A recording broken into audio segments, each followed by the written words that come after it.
if you don't mind.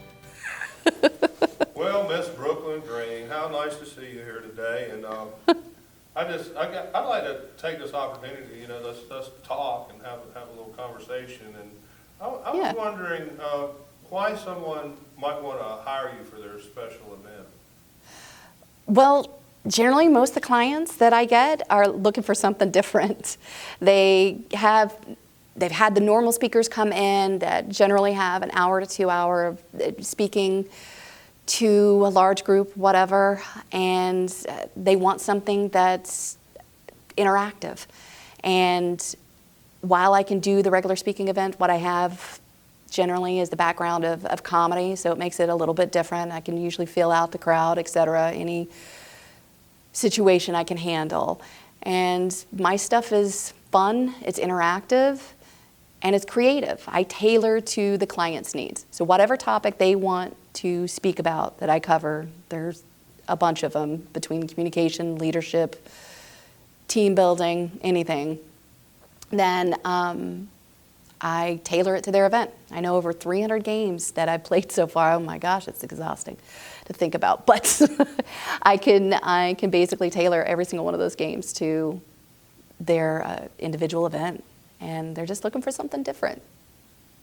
Well, if they're looking for something different, what makes you so different that they would want to hire you rather than someone else?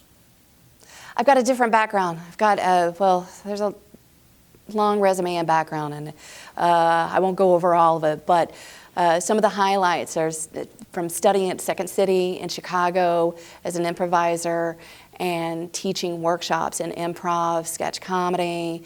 As a stand-up comedian, I started doing stand-up when I was 8 months pregnant.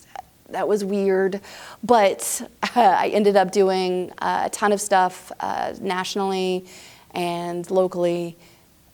There's that background. I teach at various universities and colleges. I've been doing that for several years. Those are the main ones. I've got the content to cover any of the topics or educational purposes, but it's always backed with comedy and something interactive improvisationally. I love working with the crowds and the people. I've gotten like 500 people to stand up and conduct like improvisational games where everybody worked in sync and together. It's amazing to watch. Well, I don't want to digress too much, but I noted in that last spiel of yours, you said something about a resume. Is there any way I can learn more about you? Yeah, there's plenty. You can go to brooklyngreen.com.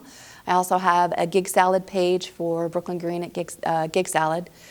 And you can look up the resume there. There's different pages that whatever you want to look up. And most importantly, if you really, really want to know more, then there'll be a contact section where you can reach out and contact me. Does that help?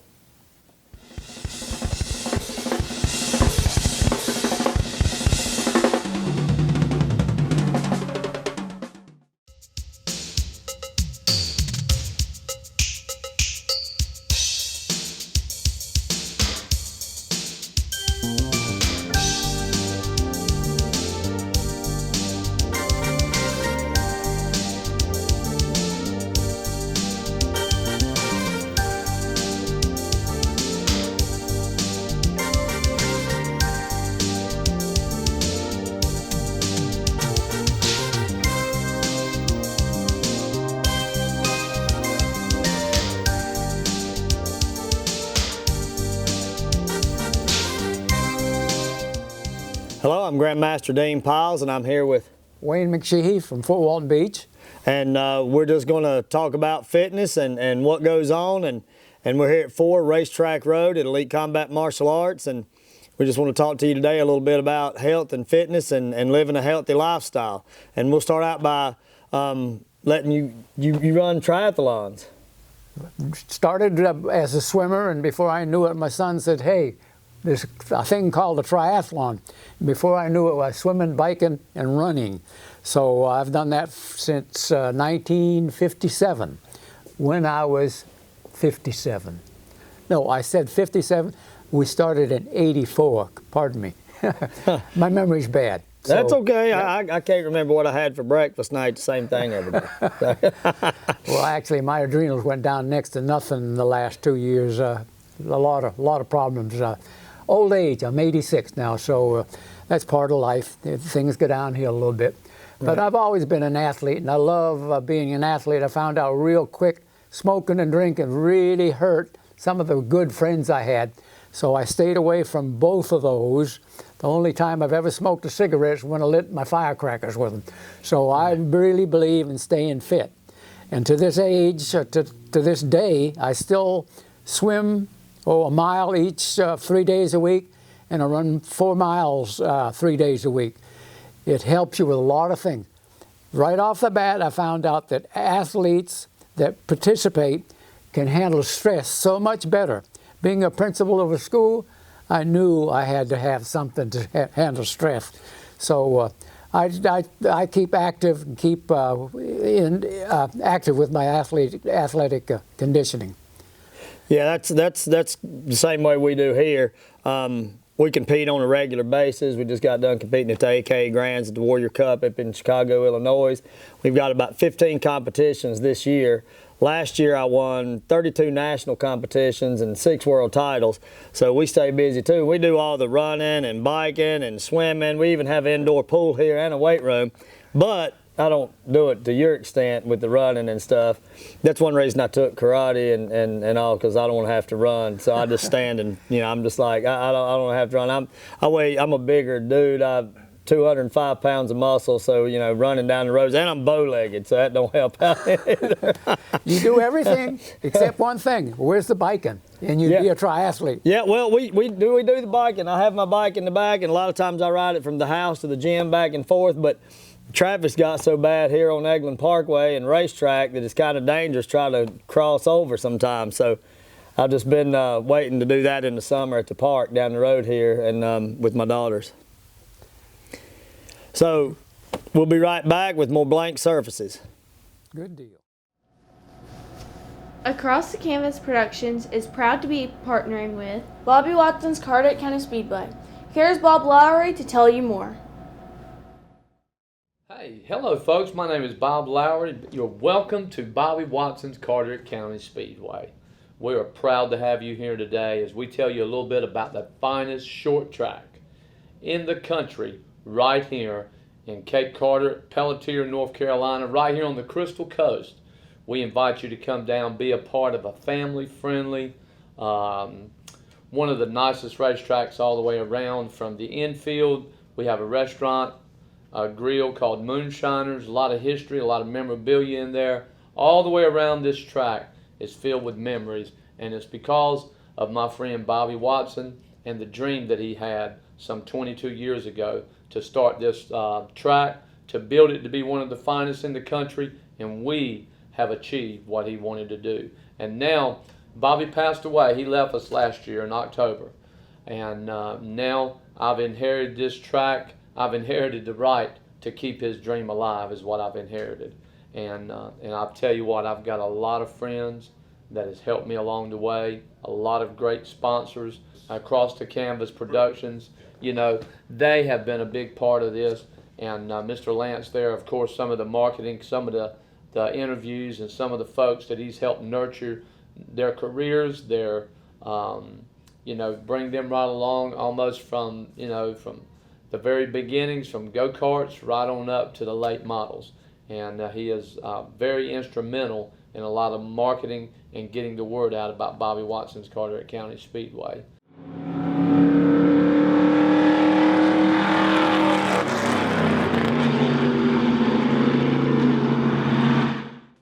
Welcome back, everyone, here at Blank Surfaces. We're just two athletes sitting here talking to you today about what you can get out of being healthy and living that healthy athletic lifestyle. And we're going to go back over to you. So you won several world titles as a triathlete. I did. I won over the course of years. I might add that I don't like to go to places that it's cold because I've gotten hypothermia 4 times swimming in the pools, swimming in the lakes. So I did one in Muskoka, Canada, Cancun, Mexico, Hawaii, and Perth, Australia. And I pretty much dominated my age group. I could win an age group under me from time to time, but not in the world championships, but usually the regular triathlons that we have that lead you to the world championships. A lot of people always ask, he said, Mac, he says, how come you're such a good athlete? And I said, well, let me tell you the first thing you need to do. If you're going to be a triathlete, you need to go swim with the swimmers, and I did, had all the southeastern records for my age group in the southeastern part of the country here. Swim with the swimmers, you run with the runners, you run all those 5 and 10Ks that you can, and then you always bike with the bikers. And that was my main race, was biking with the bikers, though I was a college swimmer. So, but I really did excel in biking. As people in this area, if they get any news, they'll say, yeah, he's a good biker. But it all came from having good DNA and what have you. And how about you? Well, you know, I compete with, now they call it the seniors division, in the 40 plus. I'm at the very end of that, getting ready to go into the 50 plus. So, but this past year, you know, I ended up winning 6 world titles in that division, which, you know, that's a big deal. Our division is the largest division of all the divisions in the competitions.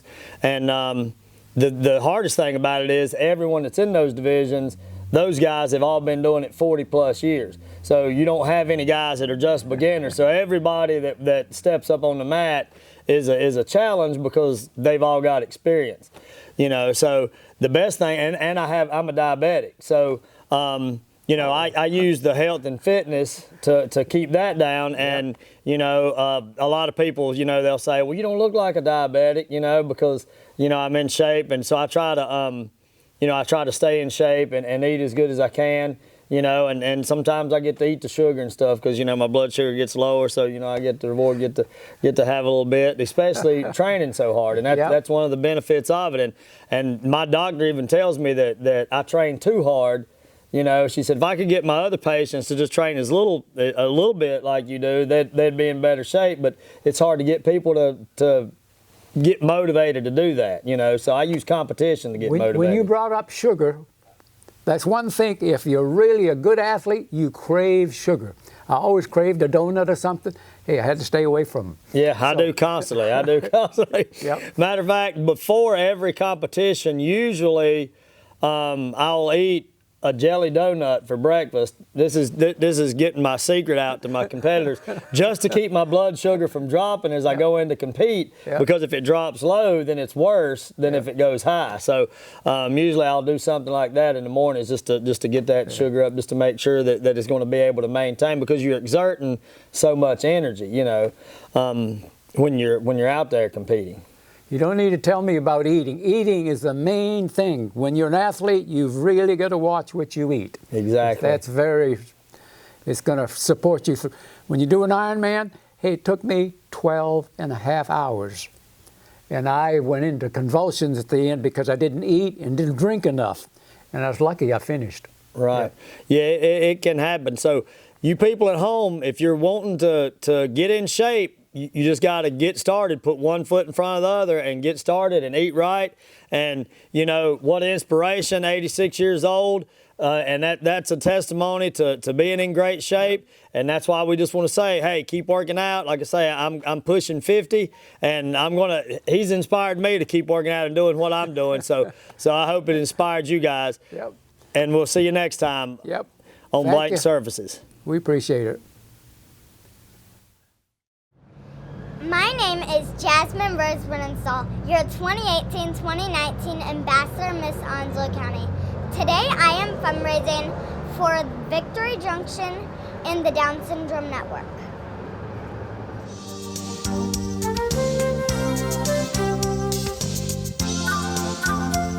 I'm Alexis Steffen, driver of the number 3 Junior Mini Cup for Combs Family Racing.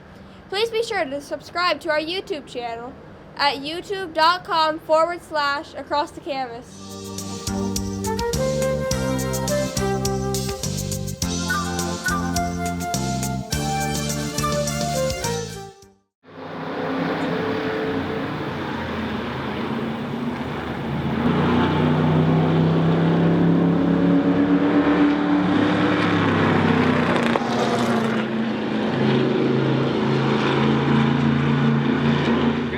race fans. This is Johnny Johnson, Winston-Salem, North Carolina. I'm 79 years old. I've been racing most of my life. I started out a hobby, moved to limited sportsman, ran modified for years, got 39 victories at Bombelyn Stadium, a championship, and I moved into East Coast Flathead Ford Racing Association.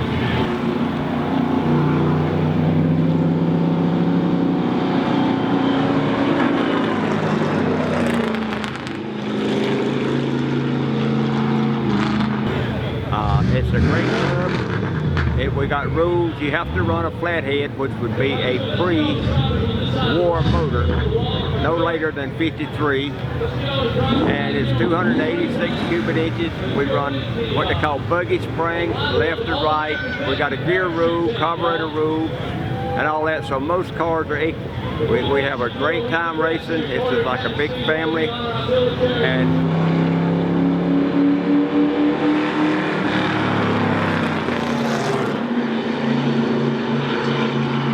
we're being filmed now from Carteret County, and we'd like to thank them for the invite, for bringing us down here. And if you're interested in watching, you can bring it up by East Coast Flathead Ford Racing Association.com.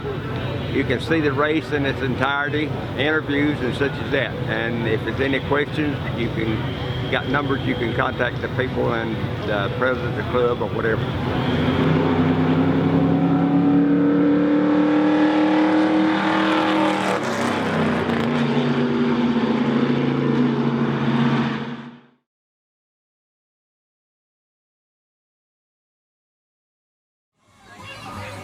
Hello, I'm Catherine Sewell with Blank Services. I am happy to be here at the Spring Water Festival in Williamston, South Carolina. And I am here with the up-and-coming teen star, Shelby Raye.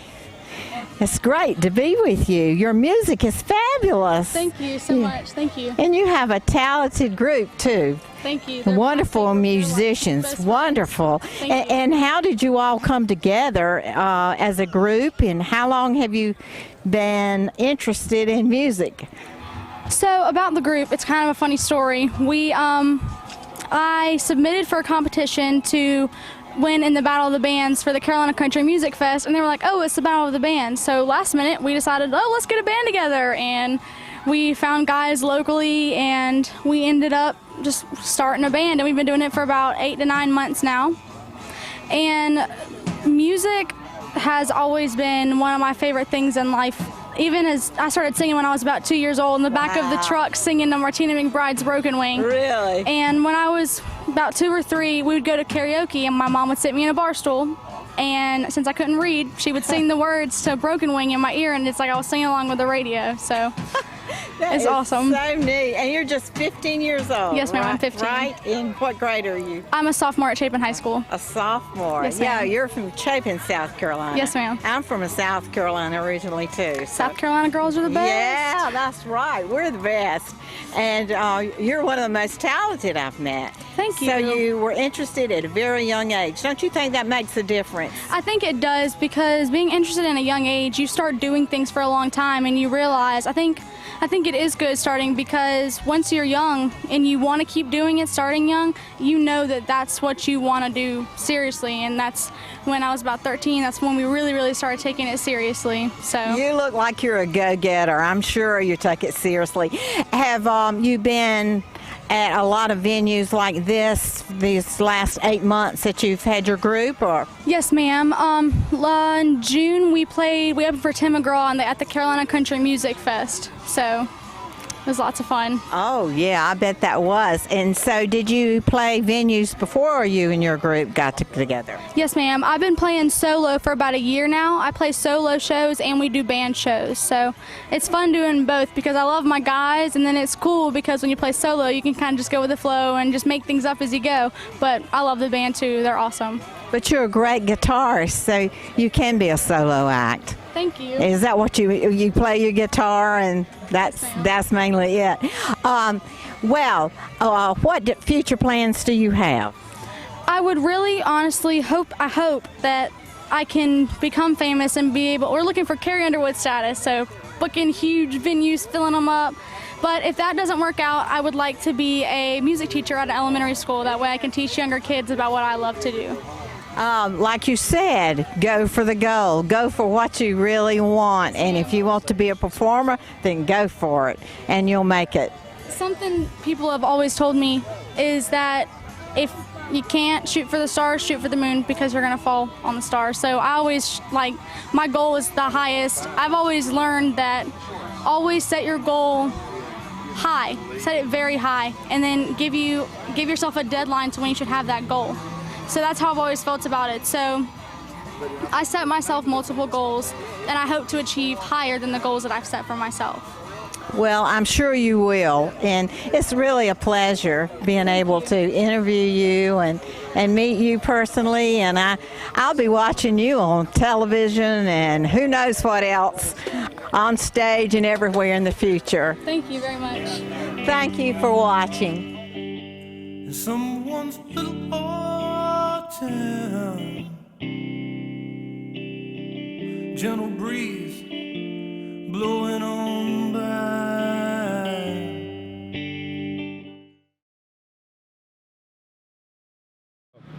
Hi, I'm Alexis Steffen, driver of the number 3 Junior Mini Cup for Combs Family Racing. Today I'm out here at Bobby Watson's Carteret County Speedway for the Bobby Watson Memorial Celebration. Tonight at the track, we had finished up qualifying, but before then, we had our parachute team jump down and land on the track.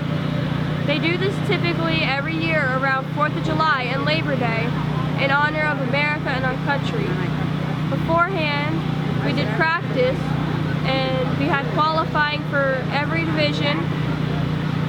I qualified somewhere between 6th and 8th, and so far they haven't had race monitor working, so we haven't been able to figure out who qualified where except for whoever showed up on the board.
Communication,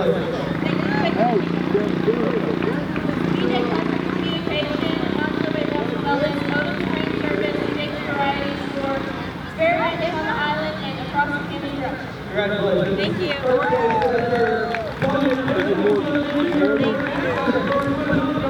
Yeah, that's Morgan, yeah.